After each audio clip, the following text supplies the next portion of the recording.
পঞ্চগড়ের দেবীগঞ্জ উপজেলা প্রকল্প বাস্তবায়ন কর্মকর্তা বাবুল চন্দ্র রায়ের বিরুদ্ধে টিআর, কাবিখা ও কাবিটা প্রকল্পের 15% ঘুষ নেওয়ার অভিযোগ উঠেছে। টাকা ছাড়া তিনি কোনো ফাইলে সই করেন না এবং বরাদ্দ অনুযায়ী নির্দিষ্ট হারে কমিশন না দিলে জনপ্রতিনিধিদের সাথে তর্কে জড়ান। এমনই এক ভিডিও ফাঁস হয়েছে পিআইওর। সম্প্রতি তার কার্যালয়ে কয়েকজন প্রকল্প সভাপতি ও ইউপি সদস্যের সঙ্গে কমিশনের টাকা নিয়ে দেন দরবার এবং ঘুষ গ্রহণের একটি ভিডিও ফুটেজ গণমাধ্যমের হাতে এসেছে।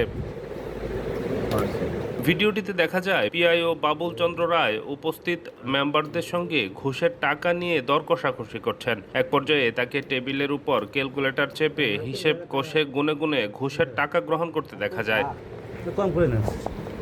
সংশ্লিষ্ট ইউপি সদস্যরা জানান, শতভাগ কাজ করলেও পিআইও জোর করে ঘুষ আদায় করেন। টাকা না দিলে ফাইলে স্বাক্ষর আটকে দেন। তবে ঘুষ ও কমিশনের বিষয়টি অস্বীকার করেছেন পিআইও বাবুল চন্দ্র রায়। মুঠোফোনে দাবি করেছেন, তারা কাজ না করেই বিল নিতে চেয়েছিল, তাই অফিসে এসব কথা হয়েছে।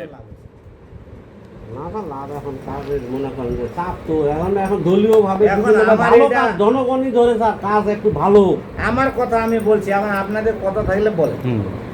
চাষার একটা টিআর আছে, সামান্য কত? 1,62,000। 1,62,000 ইন্টু 15 24,000। 24,000 স্যার। আমরা তো মনে করেন আমরা 3.5 বছর পরিশোধে আসিনি স্যার। সময় না স্যার, আমরা 100% করি স্যার।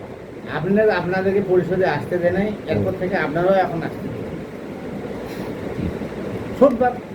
শোধবাদ কেমনে হলো স্যার? আমরা আসি আমাদের তো আর 5 বছর নয় করে ফিরে আসবে না স্যার।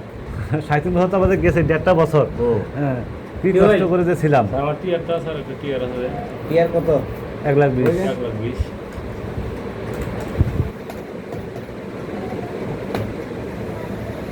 18,000 টাকা। তো এবার কাজ তো আমরা করতে পারি 100%। এরপর থেকে স্যার 100% কাজ করছি।